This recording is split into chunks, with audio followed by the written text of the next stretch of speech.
তোরা এখন আনুষ্ঠানিকভাবে সুপারি গাছ কাটা হবে।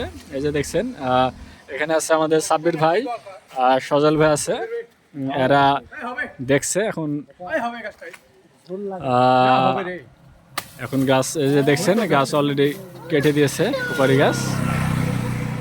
এই যে কত সুন্দর ভালো সুপারি গাছটাকে কেটে ফেললো দেখছেন। এই গাছটা কাটার দরকার ছিল এখানে আমাদের, গাছটা কাটবো আমরা, তার জন্য গাছটা কেটে দিলাম। বাড়ির সামনেটা একটু জায়গাটা ক্লিয়ার রাখলাম। দেখছেন কত সুন্দর করে গাছটা কাটা কমপ্লিট হলো। এই যে জায়গাটা একটু অনেক খুব শ্যামা শ্যামা ভাব ছিল জায়গাটাতে, এই কারণে গাছটা আমরা কেটে দিলাম। গাছ জায়গাটা এখন কত সুন্দর ফাঁকা ফাঁকা লাগছে। এই যে এগুলো রাখা আছে গাছ দেখছেন আপনারা বাড়ির সামনে। ঠিক আছে বন্ধুরা, আপনারা ভালো থাকুন। এই যে অনেক অনেক ধন্যবাদ।